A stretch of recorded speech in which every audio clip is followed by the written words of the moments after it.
G0289 and 29877, removal of loose bodies and arthroscopy.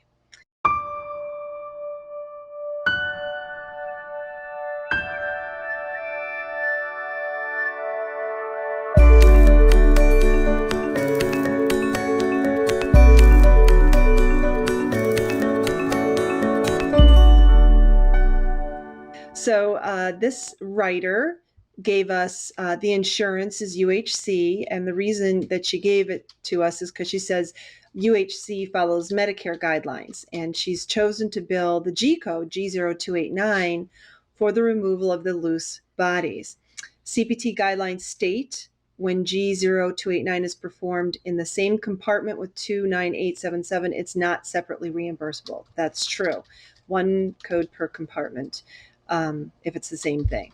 However, if the removal of loose bodies is greater than 5 millimeters or it's in a different compartment, it may get paid. I've appealed twice with UHC and they fail to recognize that these two scenarios can allow payment. They keep denying, stating the procedures were done in the same compartment. So she wants to know if anyone else is suffering the same fate as she is. So this is my little research, what came up of it. 29877 in CPT is arthroscopy of the knee, surgical, debridement, shaving of articular cartilage. And G0289 sounds almost the same, but you got to keep reading. It's still arthroscopy of the knee, surgical for removal of loose body, foreign body, debridement, and shaving. That's what's the same as the code above, of articular cartilage. And what I haven't read is at the same time of other surgical knee arthroscopy in a different compartment. That's what's key. It has to be in a different compartment of the same knee. So here's an image I grabbed, and these are the three different compartments of the knee. And therefore, if you do the same procedure, typically for private payers, same procedure in different compartments, you are normally allowed to bill the same CPT code with the modifier 59 on the subsequent code. So for Medicare, they have this G code that we're supposed to use. The lay description that I grabbed from Supercoder says the procedure is reported, this is for the G0289, once per compartment, and twice if the procedure is done, in two additional compartments.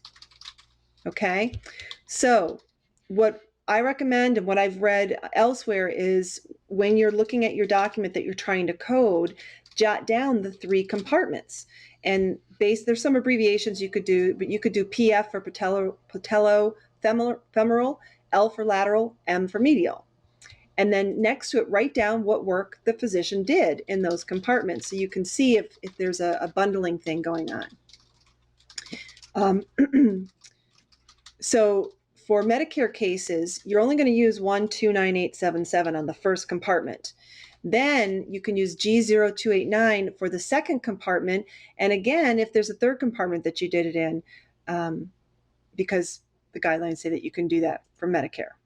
Okay, so in conclusion, I agree with you that your claim should be paid. So I was thinking, why are they giving you such a hard time? And I wonder if the documentation is not clear that they're separate compartments. You might be telling them that or writing, an appeal, but what I would do, and maybe you've already done it, but I don't have all that information, so I'm just making some assumptions here, is to take your actual documentation that the physician dictated or is typed up and underline the work done in the first compartment and maybe circle the work done in the second compartment. So it's really clear that it's two different compartments, and send a cover letter explaining that and ask for it to be, reconsidered. I did do a quick, search. I searched on AAPC and different coding websites, and I didn't see a UHC issue across the board. So I have a feeling it might be a specific documentation issue. If you want to email that to me separately, I'll be happy to take a look, closer at it. And I included these additional hyperlinks for those in the replay club. There's really good information in this Coding Arthroscopic Knee Procedures by Mary LeGrand. And then in Supercoder, Conquer Confusion Over Chondroplasty Codes. That's the, shaving of the cartilage.